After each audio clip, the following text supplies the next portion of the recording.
Nafarroako 3. mailako aizkolari txapelketaren finala jokatu zen igandean irailaren 7an ohitzen. Bertan, Oian Larretxea beratarrak txapela janzteaz gain, kategoria honetako marka guztiak hobetu zituen. Izan ere, joan den urtean, Ander Erasunek egin zuen marka 8 minutu eta 39 segundukoa 2 minututan hobetu zuen Larretxea gazteak. Eta 6 minutu eta 39 segundutan moztu zituen 55 ontzako bi enborrak, eta 54 ontzako bertzebiak. Oianek ez ezik, finaleko bertzelau aizkolariek ere hobetu zuten Jazko Erasune marka. Ederki baliatu baitzuten egurra egokia aurkitu izana, eta ziztu bizian aritu ziren lanean. 55 ontzako lehenbiziko enborra mozten azkarrena Patxi Mindegia Zubitarra izan zen. 59 segunduan egin baitzuen hori. Larretxeak 6 segundu gehiago behar izan zituen. Ruben Saralegi Iruñarrak 12 segundu gehiago, eta Raúl Castro Urroztarrak eta Berriozarko Julen Cañamaresek 20 segundu gehiago. Lan herritan, 54 ontzako lehen enborra moztutakoan ere, Mindegia zen aintzinetik, 2 minutu eta 51 segunduko denborarekin. Larretxeak 7 segundu gehiago behar izan zituen, eta Castrok 16 segundu gehiago.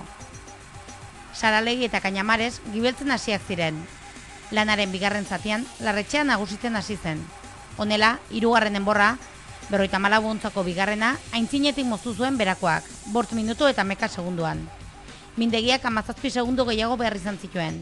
Castroko 17 gehiago, Saralegi 51 gehiago, eta Cañamaresek minutu eta 24 segundu gehiago. 55 ontzako enborra moztu zuten azkenik, eta bukaeran, erran bezala, 6 minutu eta 39 segundu behar izan zituen Oian Larretxeak, eta 7 minutu eta segundu bat Patxi Mindegiak. Biak, bigarren mailan ariko dira heldu den urtean. Raúl Castrok 3. postu eskuratu zuen, eta 7 minutu eta 28 segundu behar izan zituen lanak akitzeko. Saralegik 7 minutu eta 52 segundu behar izan zituen, eta Cañamaresek 8 minutu eta 30 segundu. Txapelketa honekin batera, Jesus Olaizola Agitek marka personala jarri zuen ohitzen. Kanako enbor batzutik moztu zuen 5 metrotako altueran. Enborrak guztira zituen 5 metro eta kortea 5 metroren azpitik egin zuen. Denera, 54 minutu, 58 segundu eta 86 zentesima behar izan zituen enborra zatitzeko.